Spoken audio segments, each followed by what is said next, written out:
Here we take a look at the digestive system.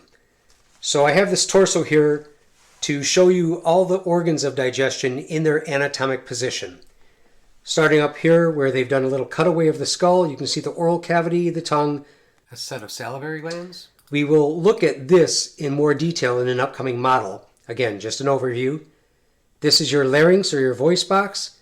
Here you can see the trachea, your windpipe, and then the heart. Now, if I remove the heart, you can see posterior to the heart is your esophagus. This is your food tube leading from the mouth to the stomach. And then the remaining digestive organs are below the level of the diaphragm here. So as I pan down,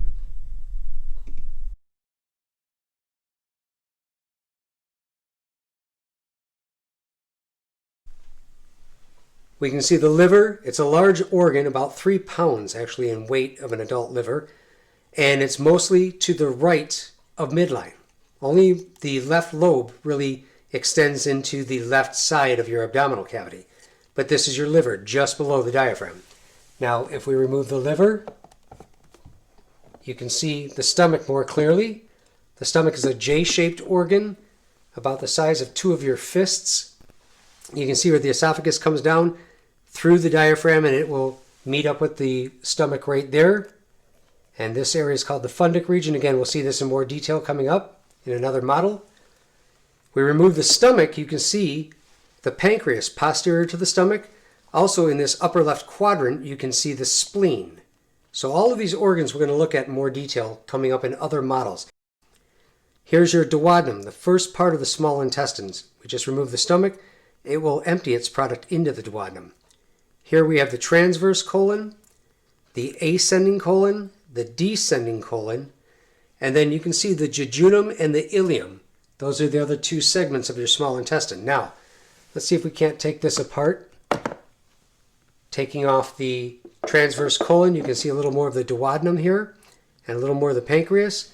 If we remove just half of this, so take off the anterior portion of this model, you can see all of the colon except for the transverse that we've just removed. But right here is your appendix coming off of this area of the colon called the cecum. This is the first part of your large intestine, and it has the appendix coming off of it.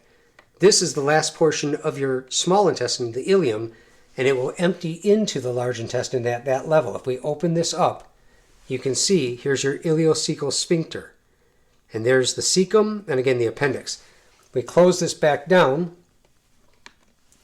then you see the ascending colon. We remove the transverse colon. Here's the descending colon. And this little S turn is called the sigmoid colon just before the rectum. This tissue you see here is mesentery. And it's not only supporting the organs of digestion, it's supporting the vascularization that feeds those organs and drains those organs.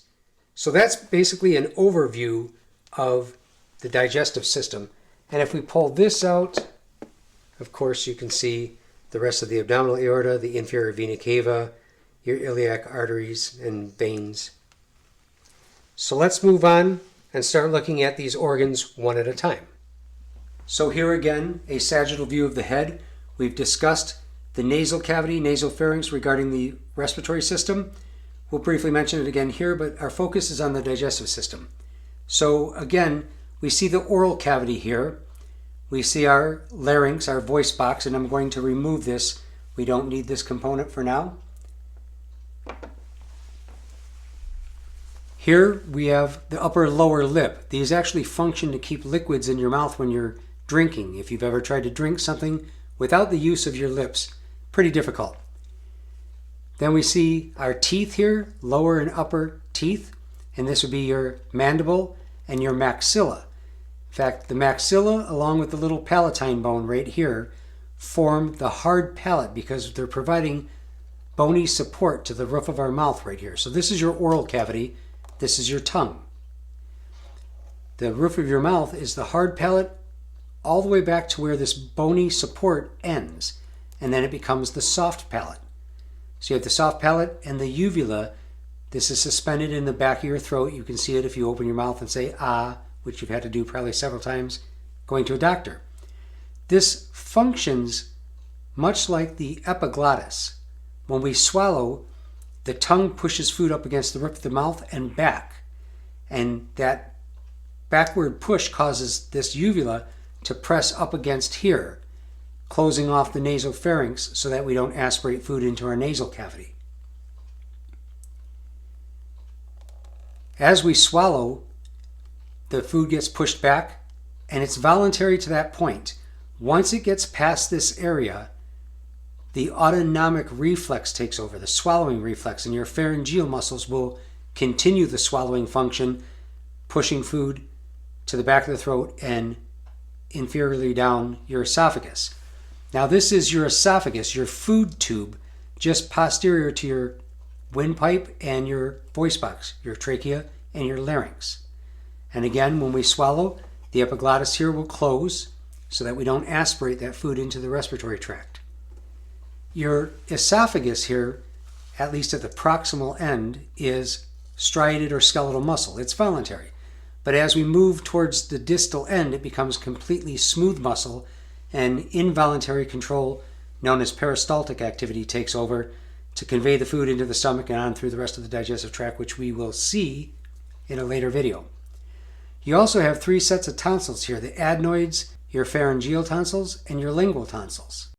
So these function in immunity. If you eat something that has bacteria on it, something foreign, hopefully they catch it, and with their phagocytic cells of the immune defense, they will kill it before it even enters your stomach. But if not, often the acidity of your stomach will take care of that. Okay, we'll move on to the other aspects of the digestive tract. As we continue with digestion, we'll look here at the stomach first, and then we'll look at some of the other accessory organs of digestion. So with this model, you see the stomach, and they've removed the serosa from most of it. You can see the serosa here. So from the outermost layer of the serosa, you have the serosa, the muscularis, the submucosa, and the mucosa moving inward. Here you can see a circular layer, if you follow these fibers, a circular layer of muscle. You can see on the side here, and I'll show you in a moment, a longitudinal layer. And right here where they've cut out this little window, you see the oblique layer, because the stomach is involved in churning the food. Right? As we eat, it churns the food to mix it with gastric juices and help to start the digestive process and breaking it down. Whereas the small intestines will peristaltically move the food through the digestive tract. So they have only a circular and longitudinal layer of muscle. If we look here on the side, you can actually see where they've indicated this longitudinal layer in the stomach. The yellow fibers you see on the stomach model here are just indicating innervation from the nervous system. You can see the esophagus coming down here, and right about here would be your cardiac sphincter because of the proximity to the heart. Where you see the stomach bumped up here at the apex, this is called the fundus. All of this is the body.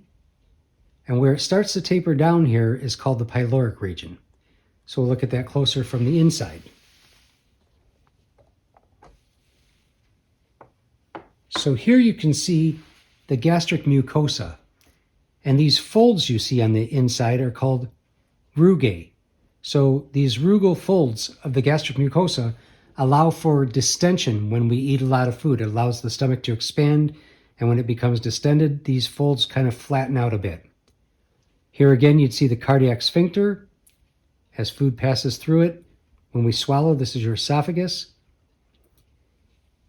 Above the probe is the fundic region. From that level to this level is the body, and then right here, the pyloric region, where it tapers down. Now, the pyloric region is notable for peptic ulcers and a little bacterium called Helicobacterium pylori. Unfortunately, has a defense mechanism against the acidity of our stomach, so he's able to set up shop and cause peptic ulcers, and that's not fun. But it is the #1 causative agent of peptic ulcers. Here, you see the pyloric sphincter, another tight ring of muscle, and that's what sphincters are, tight rings of muscle, and this is, again, autonomically controlled. So as we eat something, the gastric juices break that food product down to a level called chyme. Chyme is pretty much what everything is in our stomach before it enters the rest of the digestive process. So as chyme comes through the pyloric sphincter incrementally, it's released into the duodenum, which is the first part of your small intestine. And it's released in increments because the volume of the stomach is much greater than that of the duodenum. So there's your stomach in a nutshell. And now we'll move on to some of the other accessory structures. So here we can see the liver from the underbelly or the hepatic bed. This is looking at an inferior view. In the earlier part of the video, when we looked at the liver in the torso, we were seeing an anterior view and seeing it in its normal anatomic position. You could see the left lobe, the right lobe, but you couldn't really see the caudate lobe back here. You could see a little bit of the quadrate lobe here. When you're looking at it from this view, everything you see in green is part of the biliary tree. This is part of the system for making bile, right? Bilirubin from the spleen will come here and get mixed with bile salts. We form bile in the liver. It gets stored in this green pouch-like structure called the gallbladder. So the gallbladder right here is really just a reservoir for bile, and it's used for the emulsification of lipids. So when you eat something fatty, the gallbladder will discharge most of its contents through the common bile duct into the duodenum, through that duodenal ampulla. So right here we can see the cystic duct of the gallbladder. Right here, this would be coming straight at you because it would really be going inferiorly to the duodenum. That would be the common bile duct. Right here, you see the common hepatic duct. Not very big, just this little segment. But here you see the right and left hepatic ducts. So those are gathering the formed bile from the lobes of the liver, putting it into the common hepatic duct, into the cystic duct, and stored in the gallbladder.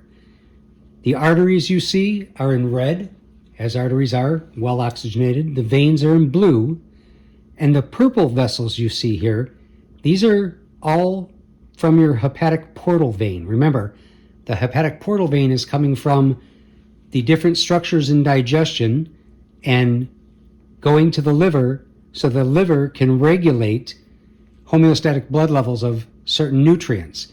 And so this is why it's denoted in purple. It's neither heavily oxygenated or that they're showing deoxygenation, but rather that they're showing it is nutrient rich, because this vessel, this large vessel, is coming from many of your digestive organs after the digestive process is completed.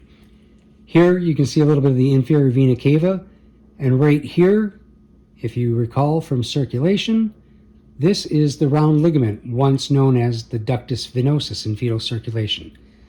So quite basically, that is your liver. So here's your duodenum, first part of the small intestine. It's only about 10 inches long, and it's only about an inch in diameter. So the volume of the duodenum, the total volume of the duodenum, is considerably smaller than that of the stomach. So as chyme, that broken down byproduct of food, as chyme leaves the stomach incrementally, it just puts a little bit through the pyloric sphincter into the duodenum, and a lot of enzymatic function will take place here, breaking down the chyme further in the digestive process. And as that leaves, more chyme will enter, again, autonomically controlled, and there's a lot of hormonal activity that promotes that and suppresses that. So this is your duodenum, your pancreas, pancreatic duct, and we have the spleen. And it's actually lymphatic in nature. This helps to monitor our red blood cells. It breaks down those that are not functioning properly, those that cannot deform anymore and navigate the capillaries, and it sends that byproduct to the liver to become part of bile. What you don't see here is the stomach. The pyloric region of the stomach would be emptying its product right here into the duodenum. The duodenum is only about 10 inches long. It's the first portion of your small intestine. This structure, the pancreas, is a large gland, mostly exocrine in nature, but about 2% endocrine in nature. So this is where we receive insulin and glucagon, paramount in the regulation of homeostatic levels of blood sugar. This is your main pancreatic duct, and you can see it empties into this duodenal ampulla right there. If I turn this around for just a moment, look at the posterior view, you can also see the common bile duct coming down here from the gallbladder, and it too will empty into that duodenal papilla at the same level as the pancreatic duct. Here you can see the hepatic portal vein in purple.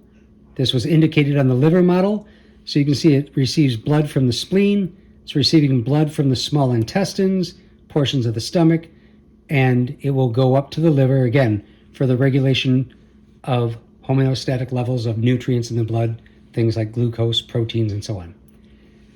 This is some of the vascularization you will see in circulation or have seen in circulation. Okay, just to conclude this video, I'm just going to go over this portion one more time. We saw this earlier, but this is your intestinal tract, removed from the body, of course. Right here is your pancreas. It would sit behind the stomach. The stomach's been removed. And then right here is the duodenum. That's the first part of your small intestine that the stomach will empty its product into.